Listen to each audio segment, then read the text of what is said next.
The All Things Halloween Top 13 Internet Urban Legends. Number 13. Zalgo. Zalgo is life. Zalgo is death. Zalgo is corruption, an unholy blight. Zalgo is the tool who waits behind the wall. Zalgo spread to become an internet phenomenon that infected everything from webcomics to YouTube videos to text-up articles. Zalgo corrupts perfectly innocent things and ideas such as comics, stories, or memes. In the tradition of internet folklore, anonymous users took the basis and ran with it. I call it the dirty mustache of the internet.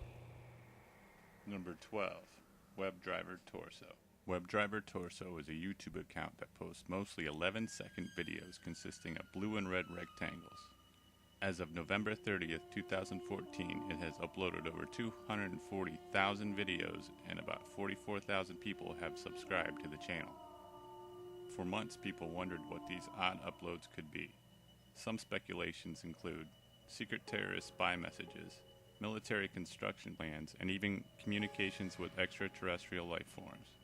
YouTube eventually explained the uploads to be video quality testing. Number 11. Jeff the Killer.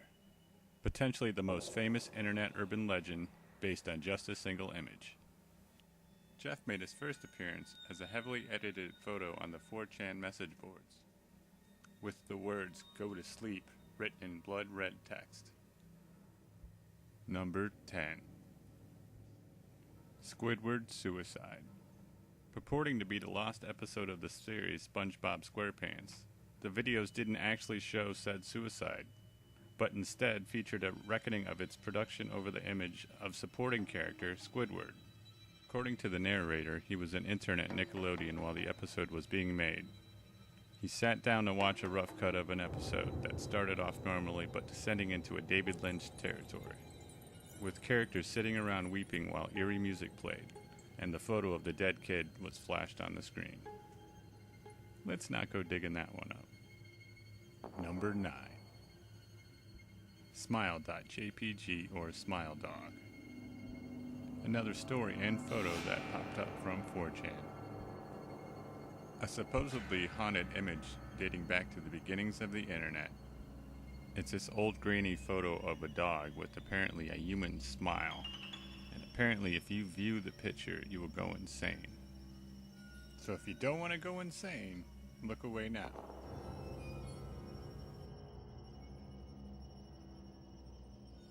Number 8. The Blair Witch Project. It was made for $20,000, and for being a mediocre horror film, they spent $25 million on marketing. The truth about the film not being actual lost footage came out before its release, but it still had a massive box office pull and all to do with the perfect viral campaign. Number 7. The Smith Sisters. The story of the Smith sisters begins with a kid named John Smith. He loves forwarding chain emails, jump scare videos, and gross pictures to people. One day he gets a message from 2 girls, the Smith sisters. They claim to be his older siblings, though he had none. To add to their story, they sent him a couple of creepy old photos of them in his house, with the caption, Smith Sisters, murdered anonymously. John begins to realize that these older sisters were killed in his home, and his parents had never mentioned them. For proof, he gets an email telling him to check out the upstairs closet. He does, and he's never seen again. But the police find 2 carvings inside, one reading Lisa and Sarah, 1993, and the other below it, John, 2007. Creepy. Number 6. The Good Times Virus. It was supposedly an early internet email virus that had the header Good Times. The true fact, it was the emails warning people against the virus that actually went viral. Filled with detailed descriptions of nightmarish feedback loops it would send your computer into before forwarding itself to everyone in your address book. Eventually, the hacker group, Cult of the Dead Cow, copped to the hoax, although it's still a little off-putting. Number 5. Ben Drowned, or Haunted Majora's Mask, is a well-known creepypasta, and later an alternate reality game created by Alex Hall. The story revolves around a Majora's Mask cartridge that is haunted by the ghost of a boy named Ben. The story goes that a guy found an unlabeled Majora's Mask cart at a yard sale and took it home. He started a new game rather than selecting the Ben save spot already there, and then noticed some weird stuff. Despite not naming himself that, all the non-player characters he encountered still called him Ben. The game seemed to have been hacked or broken as the cheesy music played backwards and the game world around him began to collapse. More dialogue was replaced with the phrases, "You shouldn't have done that," and "You've met with the terrible fate, haven't you?" Finally revealing, after being kicked back to the main screen, that Ben had drowned. So presumably, the kid who owned this copy of Majora's Mask beforehand had died, and was haunting the cartridge. Number 4. Anansi's Goatman Story. Adapted from an old Native American campfire tale and retold by Lord Creepypasta himself. The Goatman story begins with a 16-year-old boy named Anansi while he is away visiting his family down south. He is feeling a little off-put for being moved from his usual Chicago home, but chooses to go camping with his cousins and their friends in the Alabama wilderness. And that's where they first see it, the Goatman. The Goatman slowly stalks them, seen at a distance talking gibberish and moving in a freakishly unnatural way, infiltrating the group one by one and not slaughtering them in a gory fashion, but simply screwing with them, sending each into such deep levels of paranoia that they turn on each other, killing each other. So another tale retold by Creepypasta and then retold by us all, suckers. Number 3. Candle Cove. Rumor has it Candle Cove was a show back in the 70s that parents remember from their children watching, but all they really remember is their children watching static with noises and occasional bits of pirates and puppets dancing. Supposedly, Candle Cove was an American experimental puppet TV show aimed at children.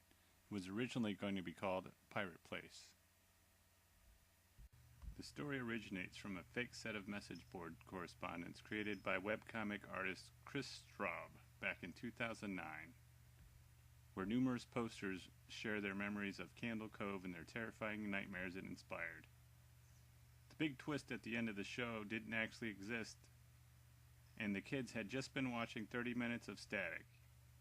Even with that slightly cheesy finale, we can't shake the image of characters like Horace Horrible and a marionette called the Skin Taker.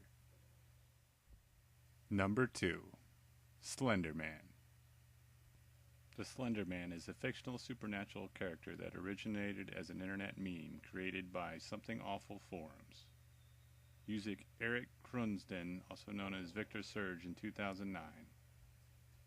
Depicted as resembling a thin, unnaturally tall man with a blank and unusually featureless face. Stories of the Slender Man commonly feature him stalking, abducting, and traumatizing people, particularly children, but appears in many separate works of fiction, mostly composed online.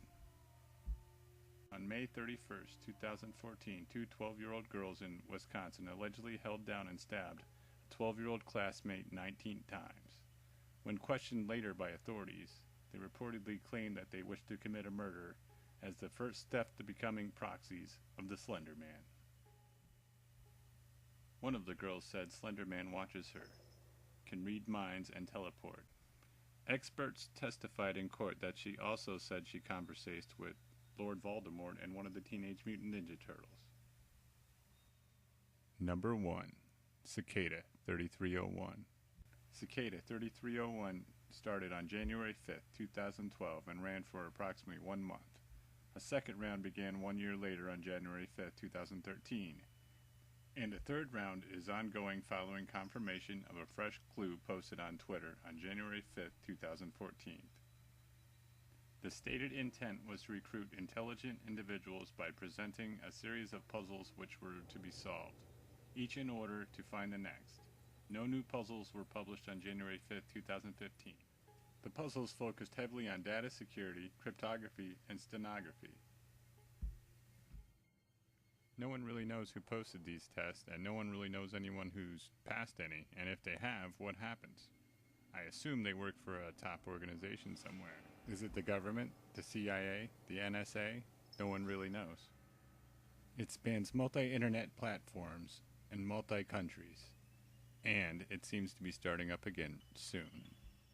Hope you liked our first video, many to come soon. And check us out on Facebook, All Things Halloween.